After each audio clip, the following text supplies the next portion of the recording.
For years, the UAE has presented itself as a key player in the Middle East, an economic powerhouse, a bridge between nations, a country that claims to support Palestinian rights. Yet, despite this image, its growing ties with Israel have raised serious questions. We've seen the normalization deals, the handshakes, the billion-dollar agreements, all while Israel continues its brutal occupation of Palestine. But if you thought that was the worst of it, think again. Because what has just been revealed is far beyond diplomatic ties. It's a direct betrayal, one that could have erased a crucial fight for justice with nothing but money and power. The International Court of Justice case against Israel is historic.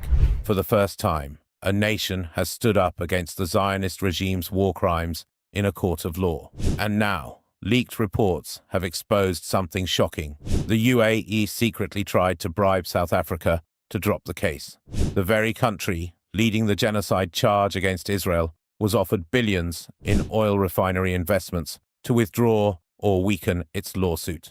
For weeks, Emirati officials worked behind closed doors, attempting to pressure South Africa into stepping back. This wasn't just a casual diplomatic suggestion. The UAE put billions on the table. They promised lucrative business deals, economic partnerships, and financial incentives that could reshape South Africa's economy. All they wanted in return was silence.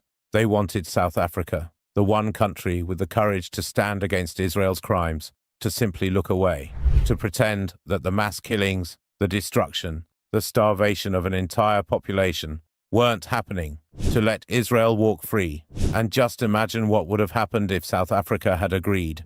This genocide case is more than just a lawsuit. It's a rare moment of accountability. A conviction could strip Israel of its global legitimacy, cut off its military aid, and force world powers to finally act. But the UAE was willing to throw all of that away, to sell out an entire nation's struggle, to use its wealth not to defend Palestine, but to shield its oppressor. But South Africa refused. They didn't take the money, they didn't back down, and because of that, the case is still moving forward. But this revelation raises serious questions. Who else is working behind the scenes to protect Israel?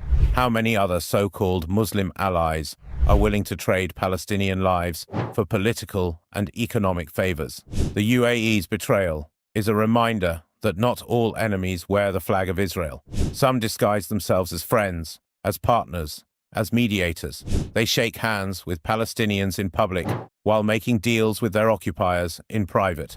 And if we don't call them out, if we don't expose these betrayals, they will continue. So now, the real question is, who is the UAE really standing with? The Palestinians they claim to support, or the Zionist regime they secretly protect? Let me know your thoughts in the comments, and if you want to uncover more hidden truths like this, make sure to subscribe.